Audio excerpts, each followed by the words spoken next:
إيه الإنسان المؤذي؟ هو اللي بيحب يأذي غيره.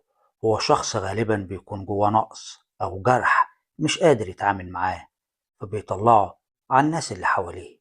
بيتمنى الشر لغيره، يمكن علشان يحس إنه أحسن أو علشان يخفف عن نفسه، لكن في الحقيقة هو كده بيأذي نفسه قبل ما يأذي غيره.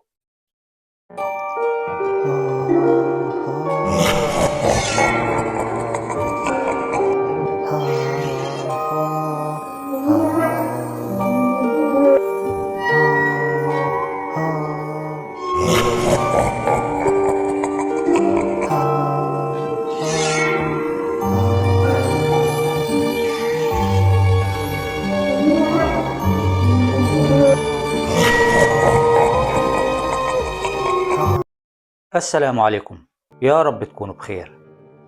معانا النهاردة قصة جديدة، قصة سحر المقابر. كاتب القصة محمد نصر. أنا شحب، مهندس، بحب شغلي أوي وملتزم فيه جدا، لكن في نفس الوقت بحب أخرج وأتفسح وأحب قعدة صحابي.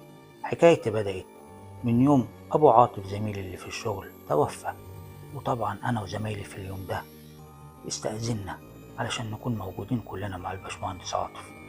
أنا وكل زمايلي كان كل واحد فينا ليه دور، اللي كان بيساعد في تصريح الدفن، واللي كان بيشتري الكفن، واللي راح المقابر علشان يفتحها ويجهزها. وفعلا إكرام الميت دفنه، وتم الدفن، وبدأت الناس تمشي، وأنا عزيت عاطف زميلي، واتفقت أنا وزمايلي إننا نتقابل في العزا بالليل. ورحت علشان أركب عربيتي.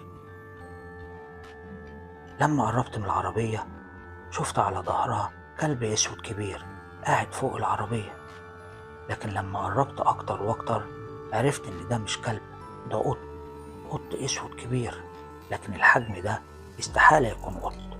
ولما قربت منه لقيته ماسك في بقه كيس بلاستيك أسود، كيس كان مطرب زي ما يكون مطلعه من تحت الأرض. أنا أول مرة أشوف قط بالحجم ده وبالشكل ده، شكله يخوف. أنا ابتديت من بعيد إن أهشه علشان ينزل من على العربية، لكنه ما كانش عايز ينزل، كان بيبصلي بنظرة تحدي. وبعد أكتر من محاولة القط جري من فوق العربية، لكن الكيس اللي كان ماسكه ببقه سابه، أو بمعنى أصح وهو بيجري الكيس فلت من بقه. أنا كان كل اللي في دماغي إن الكيس ده كان من الزبالة، وأكيد كان في حاجة عايز ياكلها. مسكت طرف الكيس علشان أرميه، لكن الكيس كان خفيف جدا زي ما يكون كان فاضي. وأنا برمي الكيس طار تقريبا جنبي، لكن كان الحاجة اللي جواه وقعت تحت رجلي. كانت قماشة صغيرة متطبقة لونها أبيض في أحمر، لكن لما وقعت اتفتحت، واللي شفته جواها خلاني أوطي علشان أجيبه، علشان كانت ورقة من المصحف، صفحة مقطوعة من المصحف كانت متطبقة. ولما فتحتها لقيت جواها شعر بني طويل ومعاه دبابيس. ولما دققت أكتر وأكتر عرفت إن القماشة دي لونها أبيض، بس الأحمر ده دم.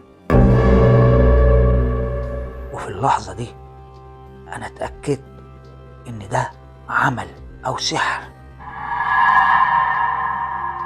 صوت جه في ودني كان بيقول لي رجعها رجعها. أنا اتخضيت، رميت كل حاجة في إيدي ما عدا ورقة المصحف، ودخلت بسرعة في العربية. شغلت الراديو على إذاعة القرآن الكريم لحد ما روحت. دخلت الشقة، أخدت دش واتغديت، وكنت بجهز نفسي إن أروح العزا. وفعلا رحت، وبعد العزا قعدت شوية مع أصحابي وروحت البيت. كنت فعلا تعبان. دخلت علشان أنام، ويدوب عيني غفلت لقيت أمي بتصحيني وبتقولي قوم شوف اللي في الحمام، قوم شوف اللي في الحمام، وسابتني وخرجت. وأنا طبعا قمت علشان أشوفها هي محتاجة إيه. دخلت الحمام واستنيتها تيجي، لكنها ما جاتش. ندهت عليها، سألتها إيه اللي في الحمام. هي بصت لي باستغراب وقالت لي أنت تقصد إيه؟ قلت لها انت كنت عايزاني اشوف حاجة في الحمام. ردت عليا وقالت لي انا ما كنتش عايزة حاجة. قلت لها يا امي انت جيتي تصحيني وقلت لي خش شوف ايه اللي في الحمام. بصيت لي وقالت لي يا ابني انا ولا جيت ولا صحيتك ولا دخلت اوضتك اصلا، انت اكيد كنت بتحلم، خش كمل نومك. انا ما كنتش فاهم ايه اللي بيحصل، معقول ده حلم؟ وفعلا دخلت اكمل نومي ويا دوب عيني بدأت تغفل سمعت صوت خربشة طالع من الدولاب. صوت خربشة زي ما يكون فار جوه الدولاب، لكن كان صوت الخربشة بصوت عالي. قمت فتحت النور بسرعة وقفلت باب الأوضة علشان الفار ما يطلعش بره الشقة.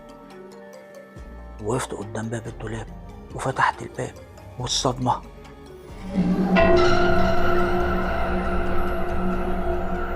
جوه الدولاب القط الأسود، القط الأسود اللي كان واقف على عربيتي. أنا صرخت. القط جري بسرعة على البلكونة. أمي فتحت الباب ودخلت، قالت لي مالك يا ابني إيه اللي حصل؟ قلت لها قط كبير، قط كان جوه الدولاب. ردت عليا أمي وقالت لي إيه اللي هيجيب القط هنا؟ رحت أنا وأمي علشان نقفل باب البلكونة بسرعة. كنت خايف إن القط يخش تاني، لكن وأنا بقفل البلكونة أنا مش شايف القط. البلكونة فاضية مفيهاش حاجة. فتحت شوية شوية علشان أبص، لكن فعلا البلكونة فاضية. القط راح فين؟ مش معقول يكون نط، أنا ساكن في الدور السابع. وبالرغم من كده أنا بصيت بسرعة في الشارع، لكن القط ملهوش أي أثر. أمي بصيت لي وقالت لي أنت النهاردة يا ابني باين عليك تعبان أوي، خش كمل نومك. أنا ما كنتش فاهم إيه اللي بيحصل، وفعلا سمعت كلامها ودخلت عشان أكمل نومي، وفعلا نمت. لكن المرة دي أنا حلمت، شفت نفسي واقف قدام المراية، لكن وشي من غير ملامح، من غير عين ولا بق ولا مناخير. أنا شايف نفسي وعارف إن ده أنا. وكان واقف واحد ورايا لابس أسود في أسود، هو كمان من غير ملامح، كان وشه أسود. جه جنب ودني وقال لي أنا قلت لك رجعها، أنا قلت لك رجعها. في اللحظة دي أنا صحيت، كان ساعة أذان الفجر، والحمد لله أنا متعود أصلي الفجر. قمت اتوضيت علشان أصلي، لكن المرة دي ما كانتش زي كل يوم. كنت حاسس إن الصلاة تقيلة قوي. وتاني يوم رحت الشغل، لكن حياتي بدأت تتغير. ما بقتش حابب شغلي ولا مهتم بيه، حتى أصحابي ما بقتش أحب قعدتهم. ابتديت أحب أقعد لوحدي، ابتديت أسمع همسات وأصوات في أي مكان أروحه، ولما أبص في المراية أحس إن في حد واقف جنبي. حتى صلاتي أهملتها. أمي بدأت تلاحظ، بدأت تتكلم معايا وتنصحني، وأحيانا تتخانق معايا وأنا مش فاهم إيه اللي بيحصل. وفي يوم أمي تعبت، لكن الدكتور طمني وقال لي إنها ما عندهاش أي حاجة، لكن تعبها بدأ يزيد ويزيد. لكن كل الدكاترة بيأكدوا إن ما عندهاش أي سبب طبي، وإنهم مش عارفين يشخصوا الحالة. مرض أمي بدأ يزيد وأنا حياتي بدأت تسوء. كل اللي حواليا بدأ يبعدوا عني، الأصوات والهمسات بدأت تزيد، وابتدت أشوف خيالات وأطياف حواليا في كل مكان، والكوابيس ما بتخلينيش أعرف أنام. وفي يوم جت لنا واحدة جارتنا عشان تزورنا، علشان تطمن على أمي. وفعلا اطمنت عليها، وهي ماشية قالت لي يا شهاب يا ابني، انت ليه ما بتفكرش تجيب شيخ يقرأ لك القرآن في البيت؟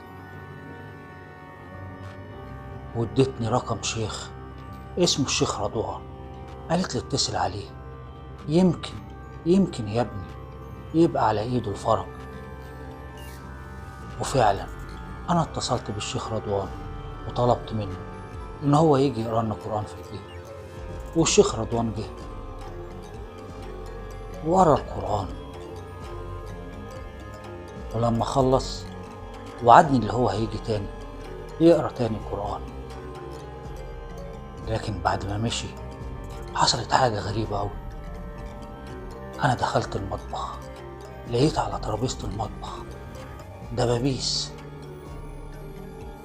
مشكلة على أشكال هندسية، مربع، مستطيل، ومثلثات.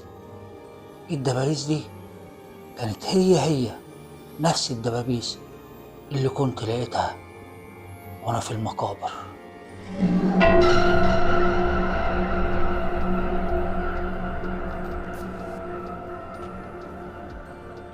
عدى يوم ولقيت الشيخ رضوان هو اللي بيتصل عليا وطلب مني اللي هو يجي يكمل قراءة القرآن، وفعلا جه.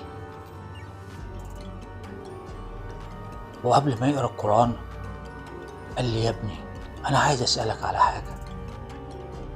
قلت له: اتفضل. قال لي: هو في حاجة حصلت غريبة. وقبل ما أرد عليه قال لي: أصل أنا يا ابني وأنا بقرأ القرآن كان قلبي مقبوض، أنا ما كنتش مطمن، أنت في حاجة عندك في الشقة؟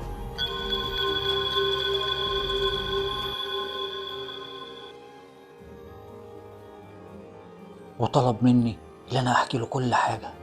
وفعلا أنا حكيت له كل حاجة، وإزاي إن حياتي اتبدلت واتغيرت من بعد اللي أنا شفته في المقابر. ورد عليا الشيخ رضوان وقال لي: يا ابني اللي انت مسكته بإيدك ده كان سحر، كان عمل، ده كان واحد مؤذي عايز يأذي بني آدم ملهوش ذنب، ومجرد اللي انت لقيت العمل ده انت كده منعته، واللي انت فيه ده بسبب خدام العمل. خدام العمل مش هيسيبوك في حالك ولا هيسيبوا اللي عمل، لازم يكملوا المشوار، وانت كده منعتهم. وسألني: هي فين ورقة المصحف؟ ردت عليه وقلت له: معايا في العربية، أنا من ساعتها وأنا سايبها في العربية. طلب مني اللي احنا ننزل نروح العربية، وفعلا نزلنا. مسك ورق المصحف، طبقها، قعد يقرأ عليها قرآن وأذكار. وطلب مني اللي احنا نروح نفس المكان اللي لقيت في السحر. احنا كنا بالليل، ركبت العربية أنا وهو، رحنا لحد المقابر. أنا ما كنتش عارف فين المكان، أنا نسيت المكان، لكن الحمد لله أنا لقيته. وقفت أنا وهو وقلت له: هنا يا شيخ رضوان. نزلت أنا وهو من العربية، وأول ما نزلت شفت القط الأسود. أنا صرخت. الشيخ رضوان بدأ يقرأ قرآن ويقول أذكار. القط بدأ يزوم ويتوجع، وفجأة القط اختفى. بص لي الشيخ رضوان وقال لي: انت يا ابني دلوقتي تقدر تروح، انت دلوقتي يا ابني تقدر ترتاح. وفعلا رجعتنا بالعربية وروحت البيت، وانا دلوقتي حياتي بقت احسن. امي الحمد لله صحتها اتحسنت، علاقتي في الشغل رجعت تاني احسن، وحياتي بدأت تكون احسن. وانا دلوقتي مواظب على الصلاة، مواظب على قراءة القرآن. بس اللي نفسي اعرفه، ليه كده في ناس مؤذية؟ ليه كده في ناس بتحب الشر؟ ليه الناس ما بتحبش الخير لبعض؟